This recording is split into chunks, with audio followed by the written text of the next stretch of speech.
অর্থাৎ বৃহৎ বিস্তৃত একটা সমুদ্রকে একটা কলসির মধ্যে ঢুকিয়ে রাখা। এটা বললেন কেন? অর্থাৎ এত সুন্দর বিস্তৃত গভীর, তার অর্থ বিস্তৃতি তার আকাশের মতো, অথচ সেইভাবে আলোচিত হয় না। আমাদের কেবল বৈষ্ণব যারা, তারা এই গ্রন্থ নিয়ে একটু আলোচনা করে, তাও মাঝে মাঝে, মানে সমস্ত জায়গা আলোচিত হয় না। প্রথম 3টি স্কন্ধে, এই ভাগবতের 12টি স্কন্ধ আছে, প্রথম 3টি স্কন্ধে সৃষ্টি তত্ত্ব নিয়ে বৃহৎ আলোচনা আছে।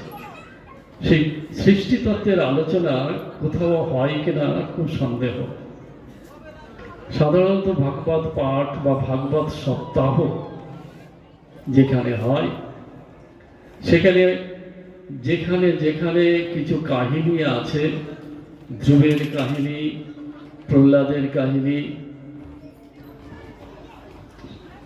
এরকম মনু শতরূপার কাহিনী এবং অবতারের যে বিভিন্ন কাহিনী আছে, সেই সব কিছুটা কিছুটা আলোচনা করে মাঝে মাঝে গান গেয়ে সময় কাটিয়ে দেয়। এতে কি হয়, ভাগবতের বৃহৎ জিনিসটা উঠে আসে না। আমাদেরও এইটুকু আজ হয়তো 1-2 ঘন্টা 2.5 ঘন্টা সময় পাওয়া যাবে, তাতেও আলোচনার কিছুই উঠে আসবে না, খুবই সামান্য। এরকম 6 মাস ধরে যদি প্রতিদিন আলোচনা করা যায়, তাহলে হয়তো অনেকটা জানা যায়, বোঝা যায়। আমরা ভাগবত শুরু করার আগে সব ভাগবত মাহাত্ম্যের একটু কথা বলা যেতে পারে।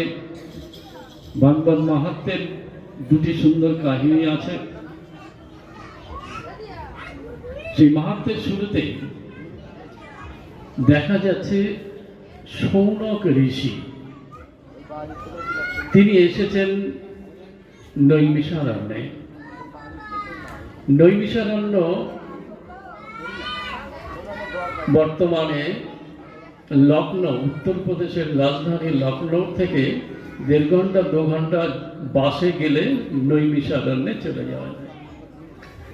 কিন্তু ওই সময় 60,000 মুনি ঋষি থাকতেন এই নৈমিষারণ্যে। নৈমিষারণ্যর অর্থ কি? নৈমিষ অরণ্য, যে অরণ্যে প্রবেশ করলে মনের মধ্যে কামনা বাসনা মিশতে পারে না, এমন একটা জায়গা, তাই তার নাম হয়েছে নৈমিষারণ্য। সেই নৈমিষারণ্যে শৌনক ঋষি সুত ঋষির কাছে এসছে। সুত ঋষিকে এসে প্রশ্ন করলেন, হে ঋষিবর, জ্ঞান, বৈরাগ্য এবং ভক্তি দ্বারা যে বিবেক লাভ করা যায়, তার বিকাশ কি করে সম্ভব? এবং বৈষ্ণবগণ সর্বপ্রকার মায়া এবং মোহ থেকে কিভাবে মুক্ত হয়, এটা বলুন। সুত ঋষি বলতে কি বোঝায়? এখানে একটুখানি বললে ভালো হয়, সুত শব্দটা কাকে বলে? আমাদের শাস্ত্রে সুত শব্দটা 2 রকম ভাবে ব্যবহৃত হয়েছে। ওই সময় রাজাদের যে রথ চালাতেন যারা, মানে সারথীদের সুত বলা হতো। সেই রকমই এক সারথীর পুত্র হলেন কর্ণ, তাই কর্ণকে বলা হতো সুতপুত্র। আর এখানে যে শৌনক ঋষি, যে সুত ঋষির কাছে এসেছেন, এই সুত শব্দের অর্থ আলাদা। কিরকম? আরেকটা প্রেক্ষাপট থেকে এই সুত নামটা আসতো। কিরকম? অর্থাৎ ব্রাহ্মণ কন্যার সঙ্গে ক্ষত্রিয় পুরুষের বিবাহ হলে তার যে সন্তান হতো তাকে বলা হতো সুত। এই সুত ঋষির মা ছিলেন ব্রাহ্মণ কন্যা, আর পিতা ছিলেন ক্ষত্রিয়। যাক, একটু এই কথা দুটো এলো, ক্ষত্রিয় ব্রাহ্মণ, এইগুলো সম্বন্ধে একটু বলার ইচ্ছা আছে, যদি সময় থাকে, ভুলে গেলে মনে করিয়ে দিও।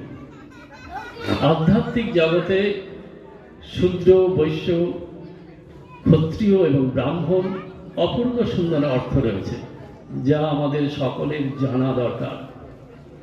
আমরা এই চারটি বর্ণ নিয়ে জাতপাত সৃষ্টি করে ফেলেছিলাম। বর্তমানে জাতপাতটা কিছুটা কমেছে, এটা মঙ্গল, একটা আনন্দের কথা, কিন্তু আধ্যাত্মিক অর্থ সম্পূর্ণ অন্যরকম। যাক, এই যে প্রশ্ন করলেন শৌনক ঋষি সুত ঋষিকে, যে জ্ঞান, বৈরাগ্য এবং ভক্তি, এই তিনটি দ্বারা যে বিবেক লাভ করা যায়, তার বিকাশ কি করে সম্ভব, মানে সেই বিবেকের প্রকাশ বা বিকাশ বা কিভাবে আমরা লাভ করতে পারি, একটু ছোট্ট ছোট্ট করে বলে দেওয়া যাক। প্রথমে ভক্তি। ভক্তি কাকে বলে? ভক্তি কাকে বলে? আমরা আমাদের বৈষ্ণব শাস্ত্রে ভক্তির 9 রকম ভাগ আছে, নববিধা ভক্তি বলা হয়। প্রথমে শ্রবণ, অর্থাৎ ঈশ্বরীয় কথা শোনো।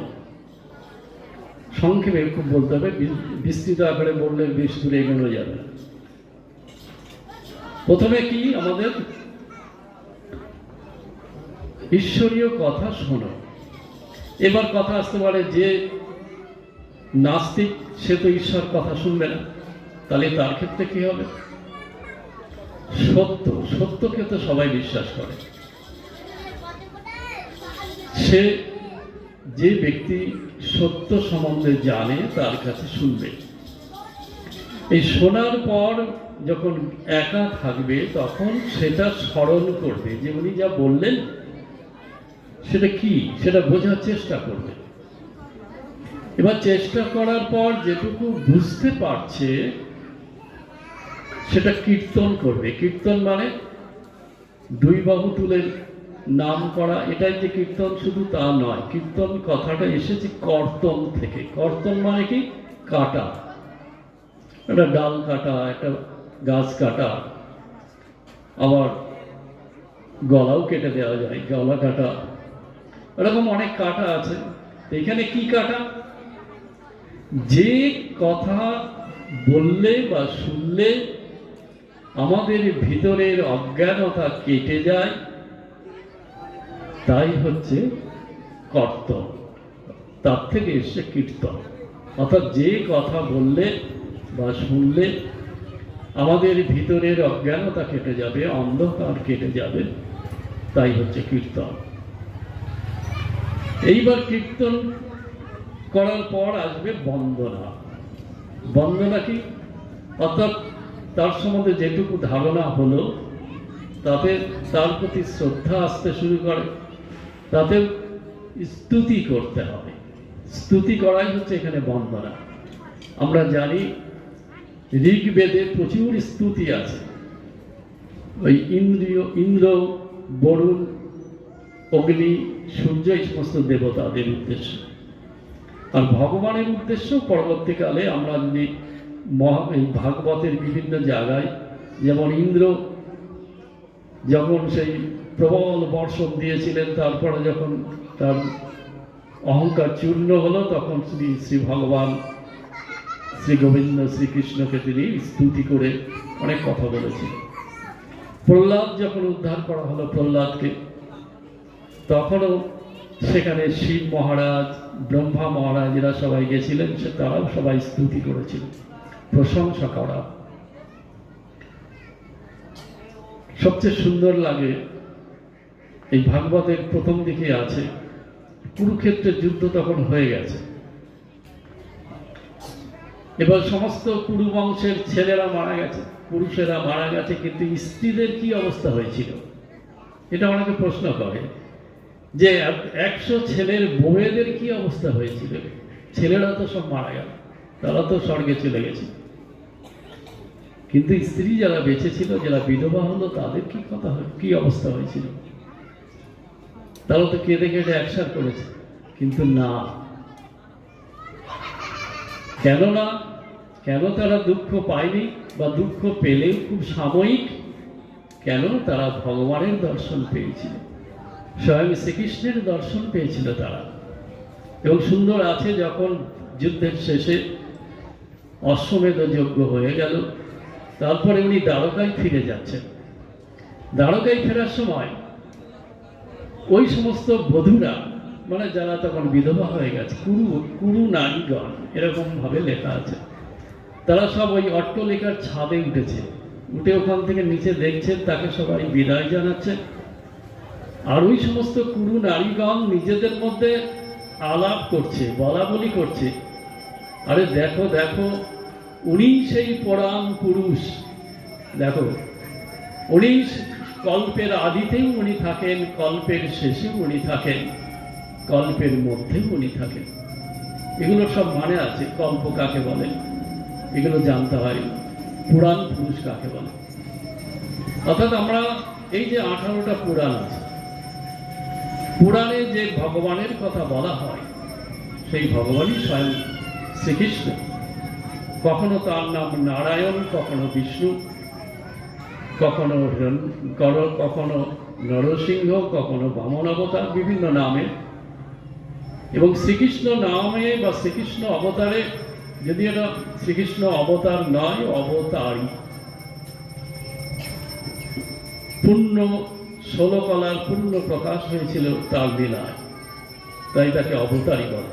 এবং সেই নারীগণ এরকম ভাবে বলা বলি করছে যে তিনি তাকে দর্শনে সমস্ত পাপ কেটে যায়, তার কথা শ্রবণে সমস্ত অন্ধকার কেটে যায়, তিনি যুগে যুগে এই অসুর নিধনের জন্য আসেন। এইভাবে একটার পরে একটা স্তুতি করছে। এবার কথা হলো, এই যে নারীগণ, এরা তো সাধন ভজন করেনি কোনোদিন। আর এই যে কুরু বংশের যারা ছিল, এরা তো সব অসুর বংশ। তাদের স্ত্রী হয়ে কি করে ভগবানকে এইভাবে চিনতে পারল? আর এইভাবে ভগবানকে যারা চিনতে পেরেছে, তাদের কি দুঃখ থাকে? তাই তাদের কোনো দুঃখ ছিল না। তা যাক, আমাদের বৈরাগ্য নিয়ে আলোচনা হচ্ছে, যে এই প্রশংসা, স্তুতি, যাকে বন্দনা, এই ভক্তির কথা হচ্ছে। এবার স্তুতি বন্দনার পরে আসে পূজন। পূজন কাকে বলে? পূজা, পূজা, পূজা, পু মানে পুনরায়, যা মানে জাগ্রত হওয়া। আমরা যখন প্রথম যখন ঈশ্বর থেকে, ব্রহ্ম থেকে ছিটকে বেরিয়ে এসেছি, এসে একটার পর একটা জন্ম আমাদের হয়েছে, প্রথম জন্মেই আমরা ভগবানকে ভুলে গেছি। ভগবানকে ভুলে গিয়ে আমরা প্রকৃতির রূপ, রস, গন্ধ, স্পর্শ, শব্দ এইসব ভোগ করতে করতে কামনা বাসনা ভরপুর হয়ে আমাদের নিজের সম্বন্ধে ভুলে গেছি। আমরা মনুষ্যত্ব খুইয়ে ফেলেছি। আমাদের ভিতরে যে মনুষ্যত্ব ছিল 16 আনা, সেখানে 1 আনা 2 আনা আছে। তাই বলছে, যা করলে পুনরায় সেই মনুষ্যত্ব ফিরে পাওয়া যাবে, তাকেই বলে পূজা। তবে ফুলপাতা বেলপাতা দিয়ে ওং হিং করলেও এটাও পুজো বলা হয়, কিন্তু এটা খুব প্রাইমারি, কেজি লেভেলের পুজো। কলেজ লেভেলের বা স্কুল লেভেলের পুজো হচ্ছে যে ওই পুনরায় জাগ্রত হওয়ার জন্য, পুনরায় মনুষ্যত্বকে ফিরে পাওয়ার জন্য যে কাজ করা হয়, সেখানে ধ্যান, জপ, প্রাণায়াম এইসব করতে হয়। মানে একটু আধটু না, অনেক করতে হয়, নাহলে উন্নতি হয় না। কেন উন্নতি হয় না?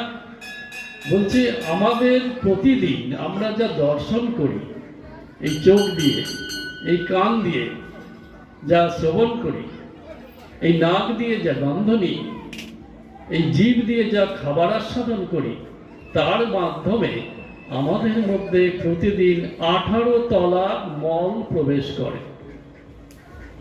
18 তলা মল প্রবেশ করে। তার মধ্যে 16 তলা নিজেদের মধ্যে ধাক্কাধাক্কি করে নষ্ট হয়ে যায়, আর 2 তলা করে জমে যায়, অর্থাৎ 2 বাটি করে মল জমে যাচ্ছে। তো প্রতিদিন 2 বাটি করে মল যদি মাথার মধ্যে জমে, 40-50 বছর বয়স হতে হতেই মাথা জ্যাম। তা সেই জ্যাম কাটাতে গেলে এই অনেকে বলে 16 মালা জপ করেছে। 16 মালা জপে ওই মল নষ্ট হবে না, অন্তত 16,000 করা দরকার। 16 মালা মানে 1600, 1600।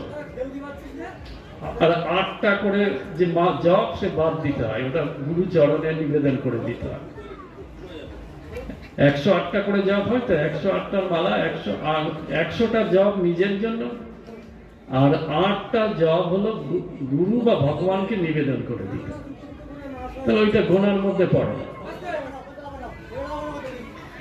যাক, পূজা সংক্ষেপে না বললে সময় শেষ হবে না। পূজনের পরে আসছে সখ্য, অর্থাৎ তুমি যার কথা শুনেছ তার সঙ্গে বন্ধুত্ব পাতাতে হবে। সম্পর্ক লইয়া যে ভজে কৃষ্ণ তারে নাহি ত্যাজে। ভগবানের সঙ্গে যদি সম্পর্ক না হয়, সাধনা শুরুই হয় না। তাকে হয় পিতা রূপে, নাই সন্তান রূপে, নাই পতি রূপে, নাই বন্ধু রূপে, নাই প্রভু রূপে সম্পর্ক তৈরি করতে হবে। এই যে 5টা সম্পর্ক মেইনলি করা হয়, 12টা সম্পর্ক আছে, কিন্তু তার মধ্যে 5টা প্রধান। এবার সখ্যতা আস্তে আস্তে একটা সময় তার মনে হয় যে অনন্ত বিশ্বের যিনি মালিক, তার কাছে একজন আমরা এক একটা অণুর সমান, পরমাণুর সমান।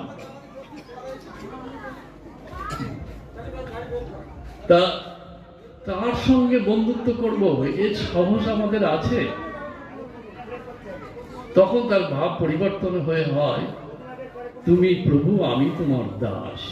একে বলে দাস্য ভাব।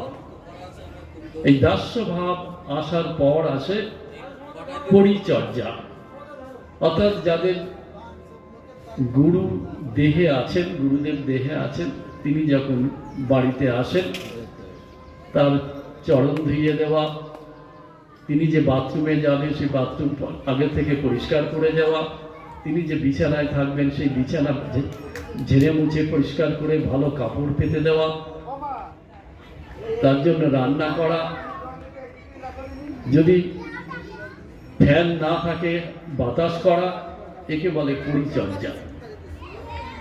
এই পরিচর্যার পরে আসে কি আত্মনিবেদন।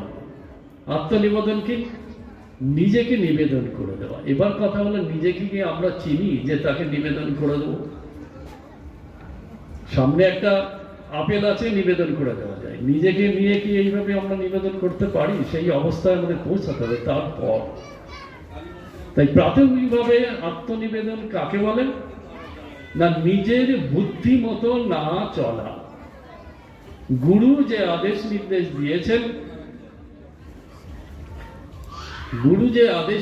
দিয়েছেন, ঠিক সেই কথা মেনে চলা, নিজের বুদ্ধি মতো না চলা। কিরকম? একটা ছোট্ট উদাহরণ দেওয়া যায়। একদিন শ্রী রামকৃষ্ণ তার এক ভক্তকে বলছেন, যাও তো ওই বরানগর বাজার থেকে একটা কলসি কিনে আনো। ওই তার নামটা এই মুহূর্তে মনে নেই। তা ওনার এক ভক্তকে বলছেন, যাও বরানগর বাজার থেকে একটা কলসি কিনে আনো, তবে জল দিয়ে দেখে নেবে ছেঁদা আছে কিনা। তো বলছে, হ্যাঁ ঠাকুর, দেখে আনবো। এবার গেছে দোকানে, গিয়ে বলছে একটা কলসি পছন্দ করেছে, তো বলছে একটু জল দিয়ে দেখি। বলে, না না, আপনারা সাধু মানুষ, আপনাদের কি ঠকাবো? এইভাবে দোকানদার বলছে। তারপরে সেই ছেলেটি আর বেশি দূরে এগোলো না, বলে ঠিক আছে দিয়ে দিই। বলে কলসি নিয়ে চলে এসছে ঠাকুরের কাছে।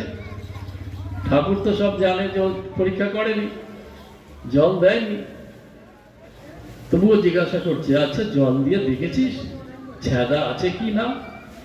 বলছে না ঠাকুর। বলে কেন? তো ওরা যে বললে,